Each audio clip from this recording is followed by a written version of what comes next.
I didn't want to talk about this because this is bound to be the top story most places across alt media and probably legacy media as well, but I can't avoid it.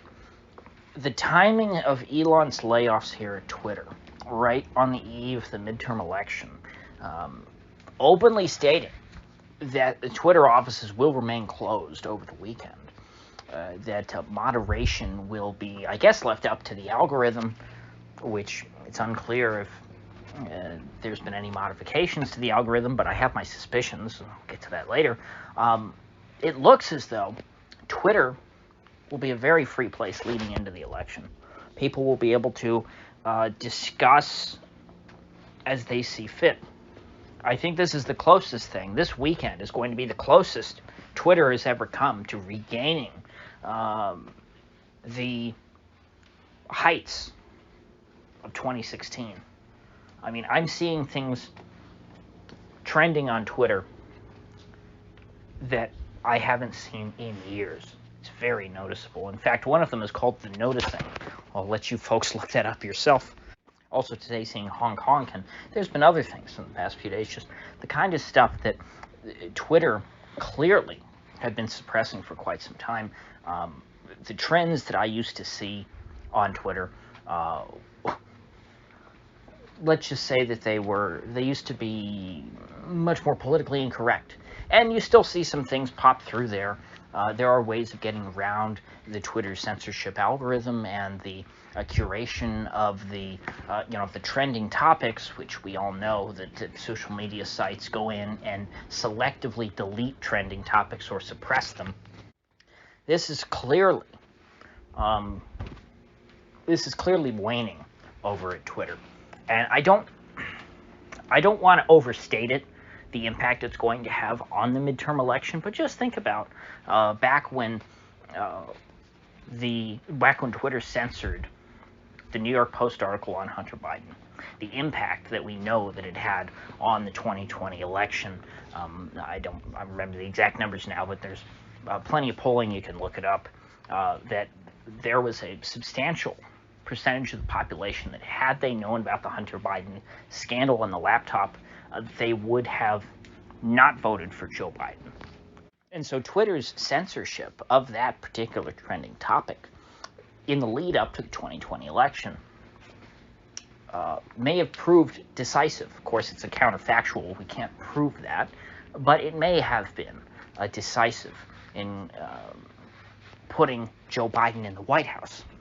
And the anniversary of that was just a couple days ago. So there is still a chance that an unfettered Twitter could lead to the promulgation of information and just the general flourishing of, I don't know if I'd call it dialogue, but an expression of views that is not conducive to victory for the Democrats.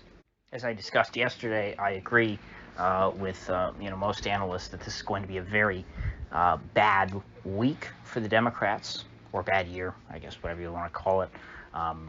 That I don't think is in dispute, at least not amongst reasonable people. But social media still, ever since 2016, we know, has been putting their fingers on the scales and in favor of the Dems. And so Twitter, ordinarily, would be trying to stop the bleeding for the Dems. And they are still doing that to a certain extent, though it is noticeable. It's something that I can't quantify because, of course, there's nothing transparent about these sites. But just using Twitter, it feels more right-wing all of a sudden. Twitter used to feel very right-wing to me. There was a bunch of crazy people on there. We'd have all sorts of conspiracy theories about everything. Twitter was kind of like the front page of 4chan back in the day. Ideas would kind of start on 4chan and move to Twitter in the same way that ideas would sort of start on Reddit and move to Facebook. Twitter's never had the user base of Facebook or Instagram. And so we always had more of a niche culture. And then within Twitter, you had all of these little echo chambers, which Jack talked about in his infamous interview with Joe Rogan. And I was part of one of those cliques back then. I was part of the Twitter right. And so I remember what things were like. I remember when we had influence, and when you would constantly see topics trend that were unfavorable to the left. It was before the Twitter fact checks, which from what I understand are now gone forever. That team has been dissolved. They've been laid off, and I hope they're not coming back. I think the real test of this will probably come after the election, in the case that there's any monkey business, so to speak. Because if there is, it will, of course, be discussed on Twitter.com. I remember back in 2018, there was some monkey business in the county of Broward, home at the time to Supervisor of Elections Brenda Snipes, who was notorious for finding more mail-in ballots late into the night. She liked to take her time counting the ballots, because she wanted to make sure she counted every vote. She was one of those. And in 2018, I remember seeing cell phone video posted to Twitter of an old Porsche. What were they?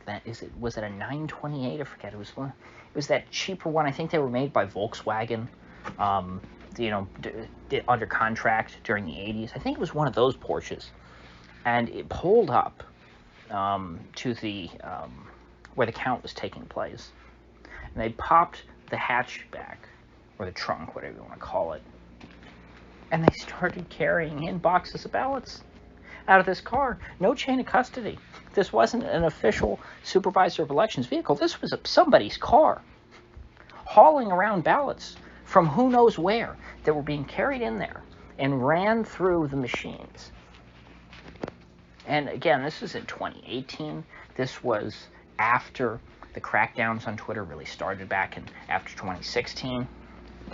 But it was pre-2020. And so things got a lot worse after 2020. In 2018, we could still talk about these things. In fact, it was a Democrat who was upset. He was a professor, if I remember correctly, at Nova Southeastern University, I think it's called. He was a law professor, and he was a local political rival to Debbie Wasserman Schultz. I think he was running against her. And he was the one who really pushed this and was so, and still I think he's like a big election integrity guy now, even though he's a Democrat. He was personally affected by this stuff, so it bothers him. And I think he probably gets a lot of crap from his own side, because now worrying about the election, and how elections are conducted and finding extra ballots and all these things, that's something that only crazy Trumpers care about, even though back in 2004, it was the Democrats who cared about this. And so something like that, if it gets posted, some people might see it, and then it might start to gain traction, and then the Twitter censors would come in and suppress it. And so therefore, maybe if it's really, really if it's really igniting people, it will still be able to rise to the top. But maybe it won't. And who knows where these sorts of things could happen. In various states across the union. Pennsylvania has already said they're going to take multiple weeks to count their ballots. Make of that what you will. I think that on election night, it will be crucial to have Twitter open as sort of a modern CB radio where ordinary people can transmit information to one another. But who knows? It's not October anymore, but we could still have an early November surprise. We've got a few days until the election. And I think an unfettered Twitter, a largely unfettered Twitter, as Tim Pool pointed out today, the algorithms probably are still in place. But I'm sure, well, I shouldn't say I'm sure. I think that the difference that I'm seeing on Twitter can't just be the absence of human interference. I'm sure that they would have crafted the algorithms to suppress more than is being suppressed right now. Who knows? Maybe it's that it's been such a drought for me that seeing anything kind of rise to the top, that because I never look at Twitter trends. I haven't looked at them in years because they're useless, because they just put all sorts of trite in there. You know, celebrity gossip, sports. That's what's in my, like, when I look at the For You tab on Twitter, that's what I see.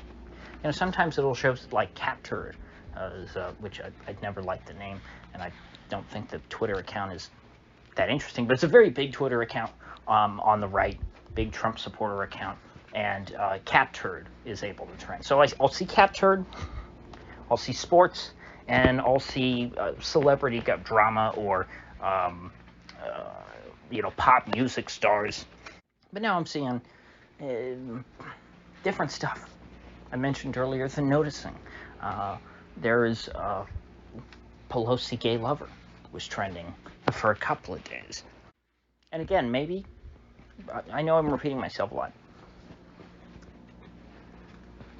Those things, if there was human moderation, would have been downranked to the bottom. So I think that about sums up my thoughts on this matter. With that said, I will see you folks back here tomorrow.